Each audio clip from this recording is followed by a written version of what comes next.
Hey everyone, I hope you're doing well. It's Mike Pants Chess here, and I found this nice game played by Leela Chess 0 versus Stockfish in the CCC13 Semifinals game that I found on chess.com actually. Both sides have a 10-minute time control with 5-second increment, and I believe this game was played maybe 4 days ago on April Fool's Day nonetheless. So in this game, Leela Chess 0 is playing with the white pieces and Stockfish is playing with the black pieces. I'll post a link to where I found the game in my description below, just so you can see what type of version each player was, and hopefully chess.com leaves that link up.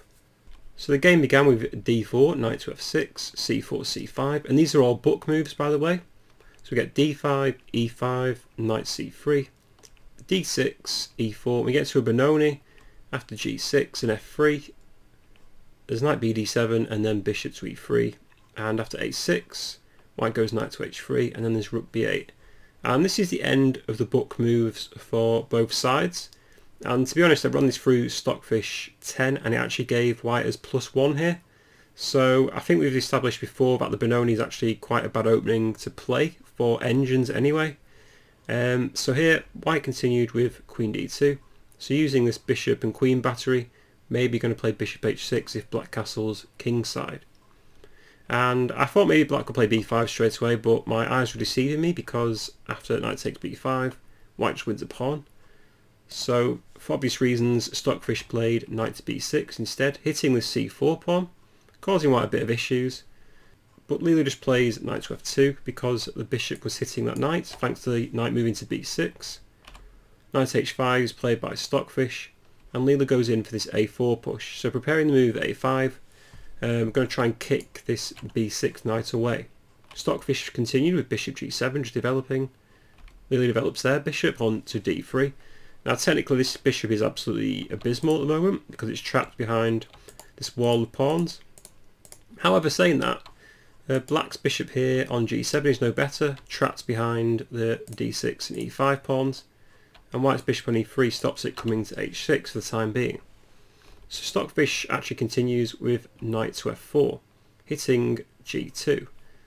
I looked at bishop takes f4, but I don't think this is good for white because it just gives up the best bishop, and now this bishop on g7 is unleashed. White does win a pawn after queen takes f4, but is it worth it? If both sides castle, black may be able to play f5 and gain some counterplay. For instance, e takes f5, bishop takes, and pawn takes, covering the important e4 and g4 squares for the f2 knight. And now I think black's got some compensation for this pawn. Obviously if white just goes rook ae1, white's still a pawn up, a pawn is a pawn after all. This bishop on g7 is incredibly powerful in this variation, so it's not totally over in this game. But going back to knight to f4, instead of bishop takes, Leela just castled into it, so protects the g2 pawn this way. Knight takes d3 was played and queen takes d3. And I think this suits white because that bishop on d3 wasn't exactly a good piece. It was behind that layer of pawns, and they've pretty much solved white's problem for them. So Stockfish castled kingside, and now a5 hitting the knight, which drops back to d7. And now there's some really good tactics that Leela finds. So she plays the next move, knight to a4. So basically, this lets the queen attack the pawn on a5, and if black doesn't take this, then suddenly white's got a hold over this b6 square. I'm sure maybe bishop d2 may be coming next, and maybe queen to b3, and all of a sudden they've got a grip on the queen side for white. So basically black's forced into this variation, so queen takes a5, and the point of Leela's move is now she can play knight takes c5, a discovered attack against Stockfish's queen. And I was thinking maybe black could retreat here, queen c7 doesn't look so bad. Which is true after knight takes d7, bishop takes d7 and rook c1. I think play will continue rook c8 to stop this c5 push, queen a3, and white just tries to build up to play c5 in this position. So after bishop f8, b4, queen d8 and knight to d3, rook c2, f5, queen to b3, and finally we can play c5 as white, but then bishop b5, double rooks, rook c7 and f4. And after a few trades we see what happens. We end up with this sort of position after rook d8 to protect the d6 pawn. Arguably white's still got a better position here because black's doing all the defending this pawn. and basically white's free to move the king up into sort of d4 territory. So you have to say white's got a slight edge here anyway in this endgame. So maybe after knight takes c5 with this discovered attack, that's why Stockfish didn't retreat the queen, because it's quite defensive. So instead they're forced into the variation knight takes c5, hitting white's queen, and after rook takes a5, knight takes the queen, knight takes the knight. After the smoke's cleared, after bishop d7 and rook c1, we see that both sides actually have equal material, and once again white's preparing this c5 push. So Stockfish plays rook c8 to stop it. If we play c5 now as white, bishop b5 is a really good move because it blunts this a5 rook and attacks the knight on d3.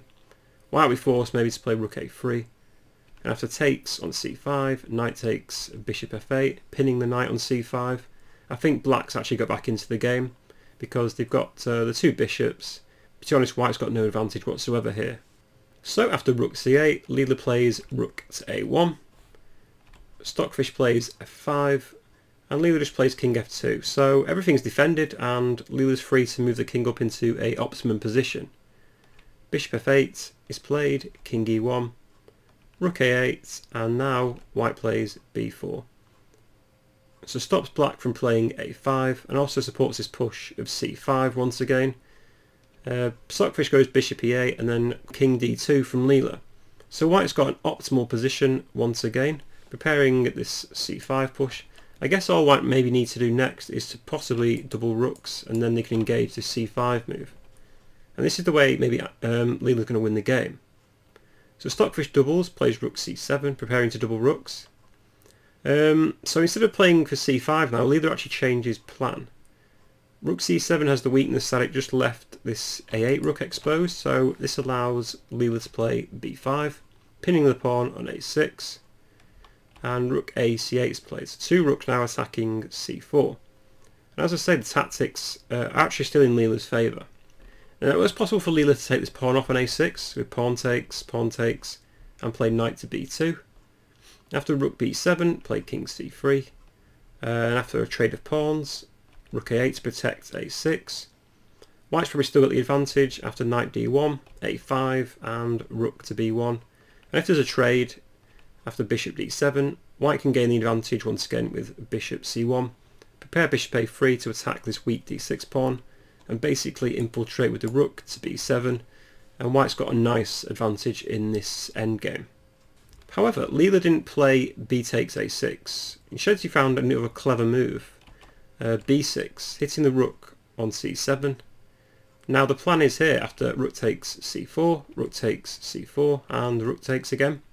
Leela finds this incredible move, rook takes a6, winning back the pawn. And the point of this move is black takes this rook off, then just b7, and there's no way to stop white from gaining a queen because rook to b4 is not possible due to this knight on d3 covering that square. So in this position, rook takes a6 by Leela is a great move that she found. Any of us would be proud of that one. f4 was played by Stockfish, attacking the bishop. It goes back to g1. The rook goes to c8, and then rook a7 to attack b7. And there's no question about it now, white is definitely in the driving seat. After rook b8 to protect the pawn, I've highlighted the bishop on f8 once again behind this wall of black pawns. That's an absolutely terrible bishop. It's basically going to have to waste two moves getting to d8.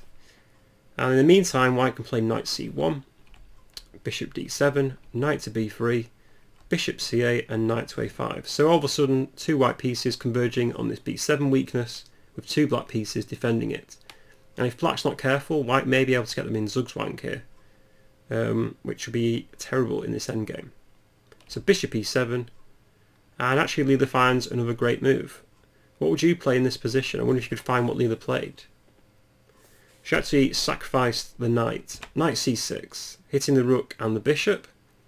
After b takes c6, then what would you play here? I'm very curious to know because I actually got it wrong. Because I would have played rook takes e7.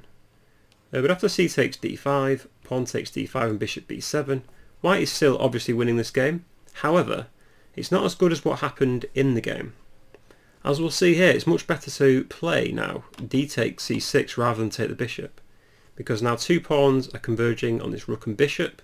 There's literally no way for black to stop it. Also, the threat of rook takes e7 is still there, so bishop d8 was played by Stockfish, but now Leela can just play c7, hitting the rook and bishop, going to regain the piece back anyway. Bishop takes c7, and rook takes c7, with the bishop still protecting the pawn. And so Stockfish is forced to play moves like bishop to a6, and now Leela can just hoover up. Rook d7, attacking the d6 pawn, and now king f8 was played. Maybe it was possible for black to play bishop f1, but I think maybe they can just play g3 perhaps. And again, there's no way for black to start ganging up on these pawns, because the king can always come in to protect. So king f8 was played by Stockfish, rook takes d6 by Leela, winning the pawn, king e7, and now bishop c5, threatening a discovered check against the king, and rook d8 was played to try and trade the rooks off. But now Leela finds a ridiculously clever combination. Rook d5 check, king e8, and then just plays a cheeky bishop d6, attacking e5 twice, and stopping the trade of rooks on d5 for the time being anyway. King f7 was played, bishop takes e5, Leela wins another pawn. If black plays rook takes d5 here, and e takes d5, bishop b7, perhaps maybe black has a chance of a draw, but I think after d6, king e6 and bishop takes f4. This is probably too much even in the opposite bishop coloured endgame. All black needs to do is get their king into sort of c7 position and then just launch these pawns up the board. It should be an easy win. After bishop takes e5 then Stockfish played king e8. Leela takes off another pawn, chops it off. There was a trade of rooks, and then bishop b7 was played, and I think maybe Leela could have just played d6 here to keep the pawn. However, she just played king e3. The point was that after bishop takes d5, Leela can just put her king into a great position, attack the bishop, and put it into e5. And after king d7, just play king f6. And it's pretty much game over from here because Leela just hoovers up the remaining pawns. And we see here what Leela likes to do is do a lot of weird moves in the endgame. She knows she's won and basically just gives up all the material until she just gains a queen and then gives that up actually. So basically Leela just gives up all the material. Here we see queen takes bishop for some reason. But after this she gets a rook and does rook and king checkmate to defeat Stockfish in quite a nice game. So eventually it finishes with rook h6 checkmate here. And Leela went on to win a great game against Stockfish in the Benoni. So we've seen this many times. The Benoni is a troublesome opening for engines to play. And actually Leela lost the alternate fixture where she had to play the Benoni against Stockfish. So yeah, we see that probably not an optimum opening, but anyway, it was a nice game. Some nice tricks by Leela in this one, and I hope you enjoyed my quick analysis of the game.